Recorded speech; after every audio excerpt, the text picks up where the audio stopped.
섹스피어라는 사람이 쓴 책 중에 맥베스라는 책이 있습니다. 이거는 이제 스코틀랜드 장군이었던 맥베스라는 사람에 대해서 쓴 소설책이에요. 근데 이 맥베스라는 장군이 어느 날 왕을 죽입니다. 그리고는 많은 사람들이 슬퍼하고 있을 때 자기가 죽인 것을 숙이고 자기도 막 슬퍼하는 척합니다. 그러면서 왕이 되어 가는데 정말 많은 사람을 자꾸 죽이게 되니까 이 맥베스의 부인이 그것이 너무 스트레스가 돼서 이 맥베스의 부인이 이제 몽유병에 걸렸어요. 몽유병이라는 게 뭐냐? 밤에 이게 자면서 돌아다니는 거예요. 근데 돌아다니면서 뭘 하느냐? 손을 씻는 겁니다. 아, 내 손에서 피의 냄새가 나. 이 아라비아의 모든 향수를 다 쓰면 이 피의 냄새가 사라질까라고 하는 그 구절이 이 맥베스라는 내용에 나와요. 근데 제가 그 구절을 읽을 때 문득 든 생각이 우리에게도 냄새가 있습니다. 지워지지 않는 냄새가 있어요. 그게 뭔가 하면 첫 번째로는 죄의 냄새라는 겁니다. 사람의 몸에서 나는 냄새 말고 죄의 냄새. 인간이기에 인간이 죄성을 가진 사람은 그 죄악의 냄새가 퍼져나가게 되어 있거든요. 그리고 두 번째로 어떤 냄새가 있느냐? 냄새는 지금 말씀드린 것처럼 어떻게 돼요? 퍼져나가죠. 향수가 막 퍼져나가는 것처럼 퍼져나가죠. 그래서 우리에게도 영향력이라는 냄새가 있습니다. 너는 그리스도의 향기다라는 말씀이 신약에 있지 않습니까? 그리스도의 향기가 우리를 통해서 퍼져나간다라는 것은 나를 통해서 선한 그리스도인다운 향기가 나가는 거예요. 아, 저 사람 때문에 내가 축복을 받았습니다. 저 사람이 참 은혜가 있습니다. 이렇게 되는 게 그리스도인의 향기라는 거죠. 그래서 예수 그리스도를 믿는 사람들이 가는 곳은 축복된 곳으로 가는 게 아니에요. 예수님 믿는 사람이 가는 곳이 축복된 곳으로 바뀝니다. 예수 믿는 사람이 가는 곳에서 사람을 만나면 그 사람이 어떻게 돼요? 축복된 사람으로 바뀌는 겁니다. 이게 그리스도인의 향기예요. 여러분 때문에 여러분의 가정에 그리스도의 향기가 있어서 바뀌고 여러분의 삶과 직장에서 그리스도인의 향기가 나타나는 거예요. 이것이 진짜 영향력을 주는 그리스도인의 모습이라고 할 수 있습니다. 자, 그런 점에서 우리가 지난 시간 살펴본 마가복음 6장에는 정말 예수님의 향기가 드러나는 일들이 있었어요. 예수 그리스도께서 목자 되어 주셔서 오병이어의 기적을 일으키셨죠. 그리고 그 다음에 보면 무리를 걸어오시기도 했습니다. 그래서 안심하라 내니 두려워 말라 이런 따스한 말씀도 전해주셔서 마가복음 6장까지는 너무 읽을 때 마음이 평안해냈어요. 근데 마가복음 7장 오늘 1절부터 23절까지가 이 내용인데 1절부터 23절까지 내용을 보면 마음이 좀 불편해져요. 갑자기 바리새인들과 서기관들이 찾아와서 예수님께 따지고 들기 시작합니다. 항변하기 시작해요. 그러면서 왜 그렇게 했느냐? 제자들이 부정한 손으로 떡을 먹었다는 겁니다. 우리 본문 한번 보겠습니다. 마가복음 7장 5절입니다. 함께 읽어볼까요? 이에 바리새인들과 서기관들이 예수께 묻되 어찌하여 당신의 제자들은 장로들의 전통을 준행하지 아니하고 부정한 손으로 떡을 먹나이까? 아멘. 이게 지금 무슨 말인가 하면요, 이때는요 유대인들이 그 음식을 먹을 때 손을 씻어야 됐어요. 근데 이게 우리 바깥에 나가오면 더러워서 손 씻는 거 말고요, 종교적인 습관으로 손을 씻는 겁니다. 그런데 이 손 씻는 방법이 장로들의 전통이라고 돼 있죠. 이건 성경 말씀이 아니에요. 이거는 미시라라고 하는 유대인들에게서 구전으로 내려오고 있는 법이 있습니다. 이게 한 권짜리가 아니라 무려 6권이에요. 엄청 큰 책이에요. 이거대로 한다면 음식을 먹기 전에 손을 씻는데 우리가 생각하는 것처럼 이렇게 손을 씻는 게 아니라 손을 넣어서 이렇게 한 줌으로 손을 움켜잡는 거예요. 근데 이 물을 얼마만큼 움켜잡아야 되고 그 옆에서 물 따르는 사람은 각도를 어떻게 해야 되고 이런 게 다 그 미시라에 기록되어 있어요. 종교적인 방법이죠. 지난 3월에 저희가 이영훈 목사님을 모시고 그 한반도 평화를 위한 기도회를 한번 했잖아요. 근데 거기에 2명의 랍비 손님이 있었습니다. 근데 모든 음식 우리 그때 참여하신 분들은 알겠지만 그 대동연회장에서 뷔페로 준비되어 있어서 그냥 즐기면 됐는데 랍비들은 그 음식을 먹을 수가 없지요. 코셔 음식이 있어야 되니까. 그래서 코셔 음식을 준비하면 될 줄 알았는데 저도 처음 알았습니다. 포크랑 나이프를 우리가 쓰는 것처럼 쓸 수 없어요. 코셔로 들여진 것만 쓸 수 있는 거예요. 그래가지고 일회용을 막 구해야 되고 접시도 구해야 되고 저희가 그런 걸 구하면서 이것도 미슈라의 전통이구나, 유대인들이 가지고 있는 정통이구나라는 걸 알았습니다. 지금 그 얘기를 하는 거예요. 음식을 먹을 때 함부로 먹을 수 없는 거예요.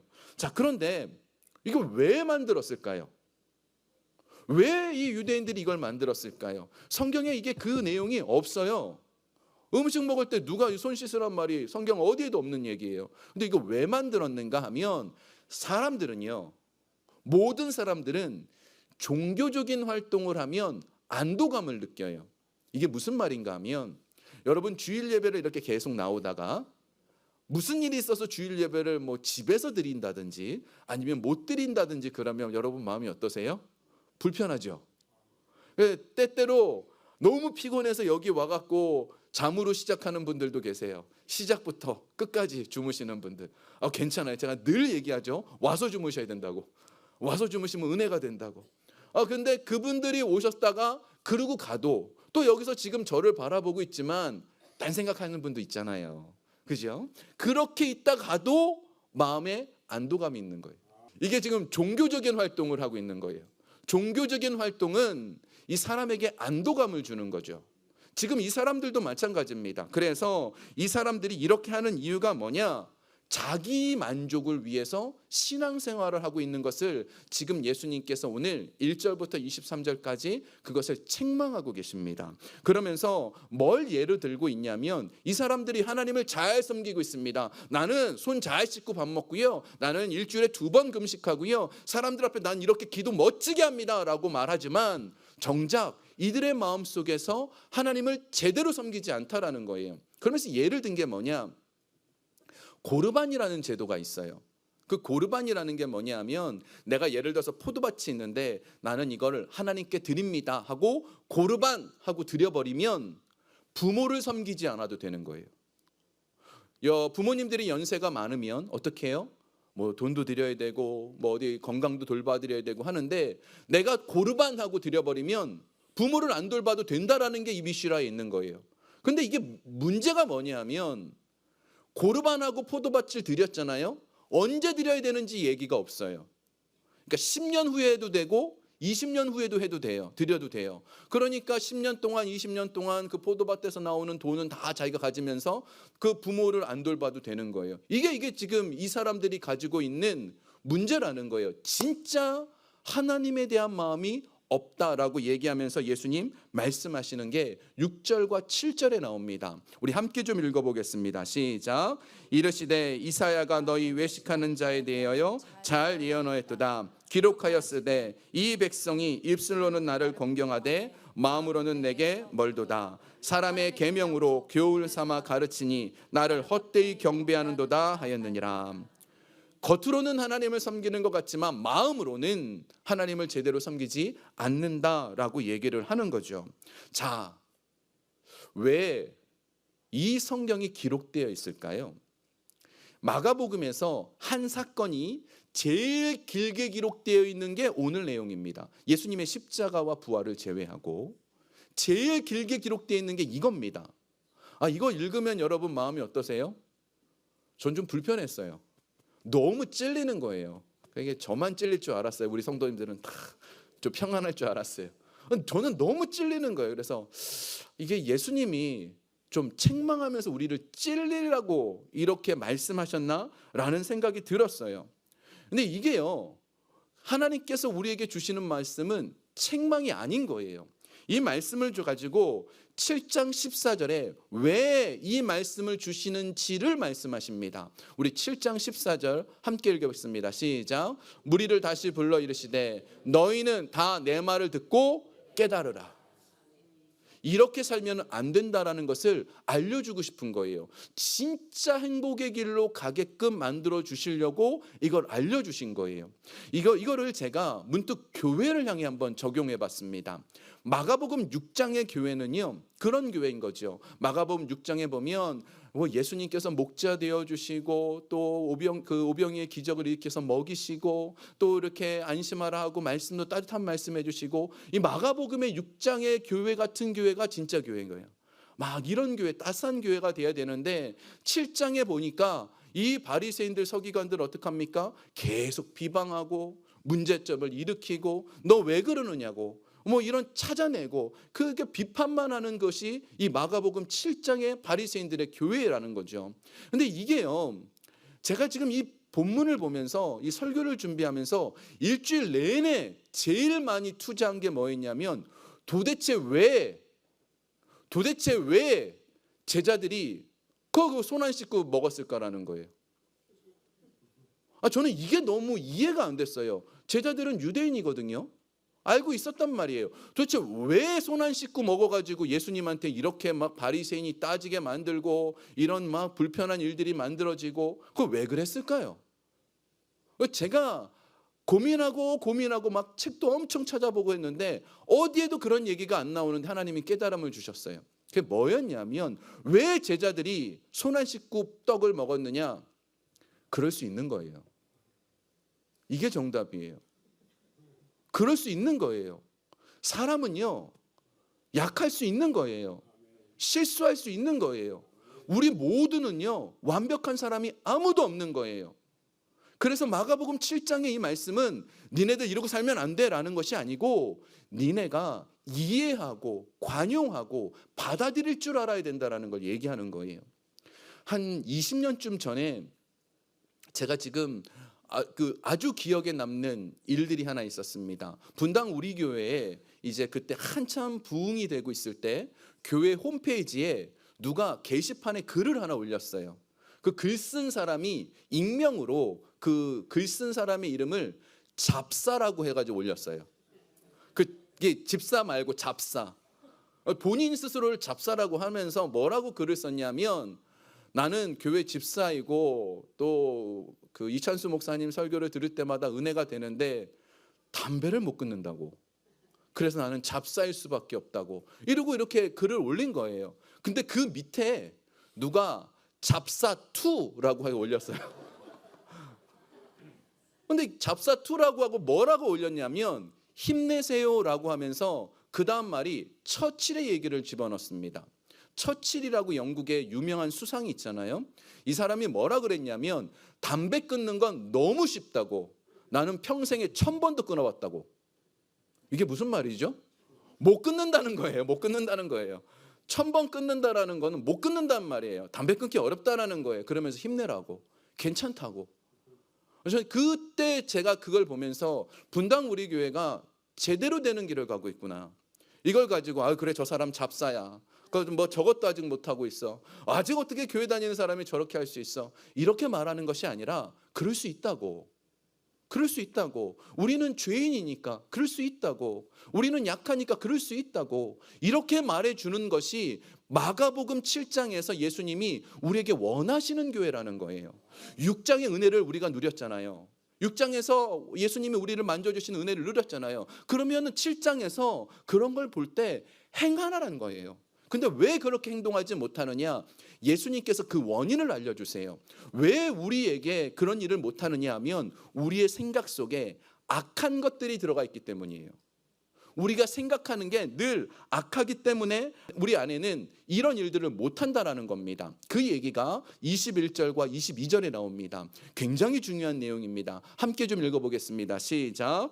속에서 마음에서 나오는 것은 악한 생각 곧 음란과 도둑질과 살인과 간음과 탐욕과 악독과 속임과 음탕과 질투와 비방과 교만과 우매함이니. 아멘. 자, 지금 여기에 보면 지금 우리의 생각이 악한 것이 문제가 된다라는 겁니다. 우리는요, 싸움을 벌이고 있습니다. 마귀와 하나님과의 그 싸움이 우리 안에서 벌어져요. 근데 그 싸움이 대부분은 뭐냐? 내 생각의 주인이 누구인가라는 싸움입니다. 내가 뭔가를 생각할 때 그것을 선한 생각을 할 수도 있고 악한 생각을 할 수도 있어요. 근데 하나님께서 우리에게 원하는 것은 선한 생각을 하라라고 얘기를 합니다. 왜 그러냐 하면 생각은요, 내면에 내가 생각하고 있는 것은 그것이 말이나 행동으로 반드시 드러나게 되어 있습니다. 이영표라는 축구 선수가 있어요. 뭐 축구를 좋아하는 분들은 다 이름을 알 만한 분인데, 이 이영표라는 축구 선수가 아주 유명한 축구 선수이기도 하지만 정말 믿음이 좋은 크리스찬입니다. 근데 이분이 책을 하나 썼습니다. 책 제목이 은혜스러워요. 생각이 내가 된다라는 거예요. 내가 뭘 생각하느냐에 따라서 그 생각대로 내가 되는 거예요. 내가 감사의 생각을 하잖아요. 감사하는 일들을 자꾸 하고 있습니다. 내가 누군가를 사랑하고 있으면 사랑하는 일들을 하고 있어요. 근데 반대로 지금 오늘 우리가 읽은 이 본문에처럼 내 안에 음란한 생각을 하면 어떻게 해요? 음란한 일을 합니다. 내가 돈에 대해서 쫓고 있으면 어떻게 해요? 탐욕이 생기는 거예요. 우리의 머릿속에 돈을 벌어야 돼. 돈이 없으면 안 돼. 돈이 없으면 내가 이걸 어떻게 유지해? 자꾸 그러면 어떻게 해요? 탐욕만 생겨지고 돈의 노예가 될 수밖에 없어요. 그런데 반대로 생각할 수 있죠. 돈이 없을 때마다 하나님, 저 하늘에 나는 새도 먹이신다 그랬고 저 들에 핀 꽃도 돌보신다 그랬어. 걱정하지 말자 그러면 하나님께 맡겨지게 되는 거예요. 그래서 어떤 생각이 내게 지배하느냐가 우리의 삶을 결정하는 거기 때문에 이게 제일 중요한 겁니다. 자, 여기 지금 컵이 있잖아요. 컵에 제가 물을 만약에 없어서 부었어요. 근데 가득 채웠는데 이 물을 계속 부으면 어떻게 돼요? 어떻게 저리 잘하세요? 역시 저희 성도님이 최고예요. 물을 부으면 넘쳐요. 내가 생각이 주어지는 것이 계속 선한 생각이면 선한 게 넘쳐요. 근데 악한 것이 주어지면 어떻게 해요? 넘쳐요. 뭐가요? 더러운 것들로. 그래서 바리새인들의 생각 속에서는 남들에 대한 비방이 눈에 보이는 겁니다. 남들에 대한 정죄가 눈에 보이는 거예요. 근데 예수님께서 이 정결법이라는 걸 만들어 두셨거든요. 근데 그 정결법을 예수님이 만드셨는데 예수님께서 그렇게 막 손도 안 씻고 그 떡 먹는 거를 예수님도 보셨단 말이에요. 근데 예수님이 아무 말 안 하세요. 예수님이 괜찮다 그러세요. 근데 사람은요, 내 안에 있는 생각으로 그 더러움들이 표현된다라는 것이죠. 그래서 우리가 하나님의 생각으로 가득 채우는 게 중요합니다. 하나님의 생각으로 가득 채우려면 어떻게 할 수 있을까요? 그거는요, 내 안에 예수 그리스도의 말씀이 들어가야 돼요. 말씀이 들어가야 이게 넘쳐날 수 있죠. 인풋이 없는데, 들어가는 게 없는데 어떻게 바깥으로 나옵니까? 예수님께서 오늘 말씀하시면서 뭐라고 말씀하시느냐 하면요, 사람의 입으로 들어가는 것은 다 깨끗하대요. 뭐든지 깨끗하대요. 근데 우리 몸에서 나오는 건 다 더럽대요. 한번 생각해 보세요. 생각도 더럽고 말도 더럽고, 이게 좀 이런 표현 써서 그렇지만 침이라는 게 있잖아요. 우리 성도님 중에 제가 그런 얘기를 들었어요. 침이 마르면 음식을 못 씹어 삼킨다고. 그래서 물을 자주 드신다고. 그 침의 중요성이 있잖아요. 침이 마르면 그런 일들이 있어요. 근데 이 침이 입 안에 있을 때는 건강을 유지합니다. 근데 이게 입 바깥으로 제가 침을 지금 질질 흘리고 있으면 그죠, 지저분해 보이죠. 나오는 건 다 더러운 거예요. 그러니까 우리에게서 나오는 것들이 다 더럽다라는 이 말씀이 맞다라는 거죠. 그런데 말씀을 자꾸 집어넣으면, 하나님의 말씀을 자꾸 집어넣으면 내 안에 이것이 흘러넘치게 되어 있는 거예요. 그래서 우리가 집에서 말씀을 자꾸 보기 시작하면 성령님께서 말씀 보는 순간 어떨 때는 잘 몰라요. 어렵기도 하고 깨달아지지도 않기도 해요. 그런데 이것이 작용돼서 언젠가는 흘러넘치게 만들어 주십니다. 그러면서 이 말씀이 역할을 하나 하는 게 있어요. 그게 뭔가 하면 우리 안에 있는 더러움들을 바깥으로 버려버립니다. 없애버려요. 지금 성경에 이 복음서가 제일 먼저 나오잖아요. 이 복음서 마태, 마가, 누가, 요한 중에서 제일 먼저 쓴 성경은 마가복음입니다. 마가복음이 있고 그 다음 마태복음을 썼어요. 근데 구약 성경에서 제일 마지막에 기록된 게 혹시 뭔지 아세요? 말라기입니다. 말라기가 창세기부터 그 끝까지 중에서 제일 마지막에 기록돼 있어요. 근데 이 말라기는요, 이스라엘 백성들이 이제 범죄해서 혼난다라는 얘기가 나옵니다. 그러면서 말라기의 맨 마지막 단어, 구약의 맨 마지막 단어는 히브리어로 저주로 끝납니다. 근데 신약의 맨 마지막 단어는 예수님께서 이 땅에 오시는 마라나타로 끝나요. 그러니까 구약에 잘못된 게 신약에 와서는 조정되는 거죠. 자, 그런데 이 말라기 안에 정말 은혜스러운 말씀이 하나 있습니다. 말라기 3장 2절 3절 한번 보겠습니다. 함께 읽겠습니다. 그가 임하시는 날을 누가 능히 당하며 그가 나타나는 때 누가 능히 서리요. 그는 금을 연단하는 자의 불과 표백하는 자의 잿물과 같을 것이라. 그가 은을 연단하여 깨끗하게 하는 자 같이 앉아서 레위 자손을 깨끗하게 하되 금은같이 그들을 연단하리니 그들이 공의로운 제물을 나 여호와께 바칠 것이라. 아멘. 자, 지금 이게 갑자기 잘 안 들어오시죠? 요거를 설명해 드리자면 여기에 그라고 나오는데 그분이 바로 누구시냐? 예수님이세요. 예수님께서 금과 은을 연단하듯이 우리를 연단하게 만들어 주셔서 순금, 순은으로 만들어 주신다는 겁니다. 여러분, 순금, 순은 어떻게 나오는 줄 아세요? 이 금이랑 은은요, 이렇게 바깥에 어디 땅에 파서 이렇게 금광이 있고 은광이 있잖아요. 순은 순금 이렇게 돼 있는 경우가 없대요. 다 불순물이 섞여 있습니다. 이거를 뜨거운 풀무불에 집어넣으면 그게 금도 은도 무거우니까 가라앉고 위에 불순물이 뜬대요. 그러면 그걸 걷어내고 다시 풀무불에 집어넣으면 또 불순물 뜨면 그걸 걷어내고, 이게 재련이라는 과정이에요. 뜨거운 풀무불에 들어가면 금만 남고 은만 남는데, 이 은 같은 경우는 은이 순은만 되면 은물이라 그러죠. 물. 그 뜨거운 그게 이렇게 굳지 않고 물이라 그러잖아요. 그러잖아요. 네. 그 은물에 대장장이 얼굴을 비춰보면 얼굴이 보인대요. 깨끗해서. 그 정도로 그 순은을 만들어 준다. 이것이 말라기의 말씀이에요. 우리 안에 풀무불에 들어가는 일들이 벌어져야 돼요. 여러분, 누구든지 뜨거운 곳에 들어가서 아유 뜨겁다 뜨겁다 이렇게 겪는 사람 아무도 좋아하는 사람 없어요. 때로는 이게 고난의 현장일 수도 있고요, 때로는 우리가 이것이 말씀의 현장이 될 수 있고요. 예수 그리스도의 그 풀무불 안으로 들어가기 시작하면 우리가 순금, 정금처럼 나오는 거예요. 바뀌어지게 되는 인생이 되는 거예요. 그래서 내 안에 더러운 것들이 예수 그리스도의 말씀으로, 성령의 불로 자꾸 불순물을 제거해야 돼요. 자꾸 제거해야 돼요. 그러면 우리의 인생이 바뀌어지는 겁니다. 예수님이 우리에게 원하시는 이 말씀을 주셨을 때는요, 우리의 인생 속에서 자꾸 말씀이 툭툭 튀어나오기를 원하세요. 여러분, 자판기 아시죠? 밴딩 머신. 요 이제 날씨 덥잖아요. 이런 더운 날, 이게 날씨가 너무 더우니까 자판기가 딱 있어가지고 시원한 스프라이트를 먹어야겠다 하고 자판기에서 스프라이트 버튼을 딱 눌렀어요. 근데 그게 스프라이트이 안 나오고 알로에 주스가 나오면 안 되는 거예요. 스프라이트를 원하면 스프라이트이 나와야 되는 거예요. 이게 알로에 주스는 아니잖아요. 더울 때.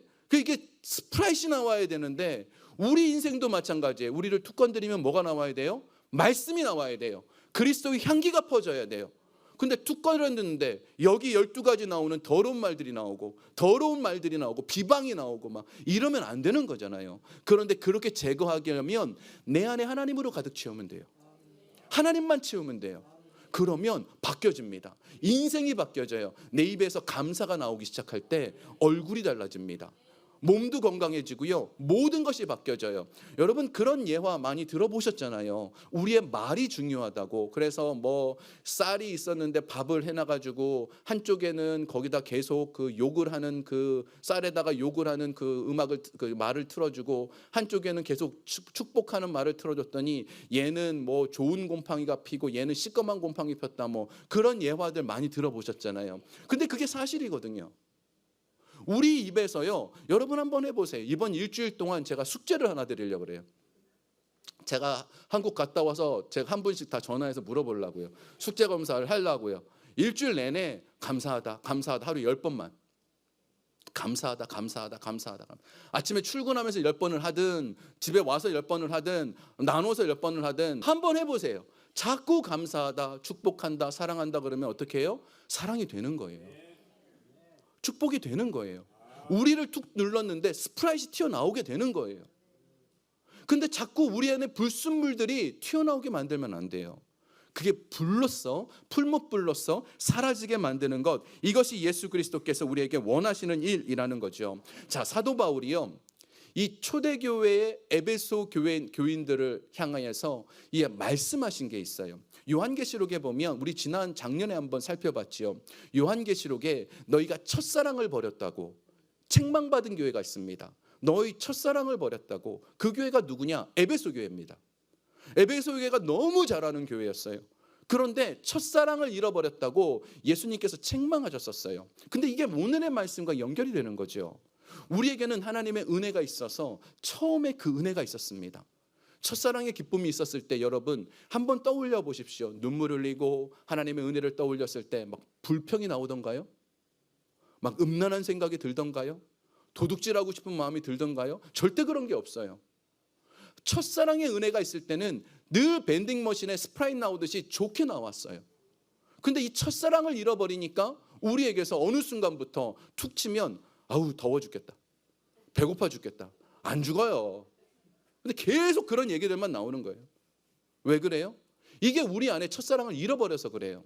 근데 그 에베소 교회가 어떤 교회였냐면 처음에 사도 바울이 이 에베소 교회에 가서 복음을 전했을 때 사람들이 안수하니까 방언도 하고 예언도 했었습니다. 놀라운 일들이 벌어졌어요. 자, 그 다음 사도행전 19장에 보면 방언도 하고 예언도 하니까 뭔가 큰 신비한 일들을 할 것 같잖아요. 무엇을 했냐면 사도 바울이 에베소 교회에서 무려 거의 3년 동안 두란노에서 말씀을 가르쳤습니다.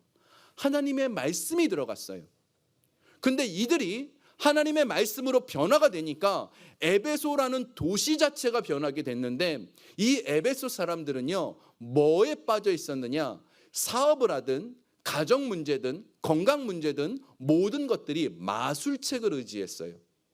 마술 점치면서 이건 뭐 어떻게 하고 뭐 이런 것들을 의지했단 말이에요. 근데 이들에게 하나님의 복음이 들어가고 말씀이 들어가서 하나님의 역사가 나타나니까 에베소 교회와 뿐만 아니라 도시에 있던 사람들이 집에 있던 마술책을 가지고 와서 불태웠습니다. 이거 가짜야. 이걸로 나는 은혜 받을 수 없어. 이게 진짜가 아니야 하고 불태웠어요. 근데 그 가치가 은 5만이라고 되어 있습니다. 이게 얼마인지 모르시죠? 한국 돈으로 50억입니다. 50억. 영어 달러로는 얼마죠? 500만 불? 5천만 불? 뭐 얼마 해야 놀라시죠? 50억이면 엄청 큰 돈이에요. 책값이 50억이래요. 그 왜 그랬을까요? 거기 있는 사람들이 다 갖고 왔다는 거예요. 그만큼 엄청난 일들이 일어납니다. 뭐가 들어갈 때? 말씀이 들어가면. 첫사랑을 회복하면. 이 교회가 에베소 교회였어요. 근데 신앙생활을 오래 하다 보니까 불순물이 들어가는 거죠. 내가 10년쯤 했어요. 20년쯤 했어요. 내가 목사예요. 이러다 보니까 불순물이 들어가서 내 안에 이 첫사랑의 기쁨을 잃어버리는 거예요. 제가 우리 교회와 우리 성도님들을 위해서 기도할 때 반드시 기도하는 게 한 가지 있습니다. 그게 뭔가 하면 우리 교회 눈물을 좀 회복하게 해달라고. 여러분 하나님 앞에서 첫사랑의 눈물을 흘려본 게 이게 언제쯤이세요? 이게 되게 중요한 건데 어느 순간부터 눈물도 없고 감격도 없고 감사도 없고 모든 것이 다 불평처럼 보이면 이게 지금 내가 문제가 생긴 거예요. 내 안에 이 첫사랑을 회복해야 되는 거죠. 이 첫사랑의 은혜가 내게 있어야 하나님께서 내 삶을 책임져 주시는 겁니다. 말씀을 정리합니다. 하나님의 은혜를 사모하십시오. 우리 교회 요즘 성령의 역사심이 계속 나타나고 있습니다. 그 성령님의 그 뜨거운 불로 내 안에 불순물 제거해 달라고, 자꾸 선한 생각할 수 있게 해달라고, 좋은 생각할 수 있게 해달라고, 하나님 나를 좀 붙잡아 달라고 계속 기도하면 어떻게 돼요? 선한 생각합니다. 내 안에 예수 그리스도의 은혜가 흘러 넘칩니다. 그래서 내가 변화하길 원하셔요. 지금이 아니라 이전이 아니라 더 첫사랑보다 더 큰 은혜가 우리 가운데 있길 주의 이름으로 축원합니다.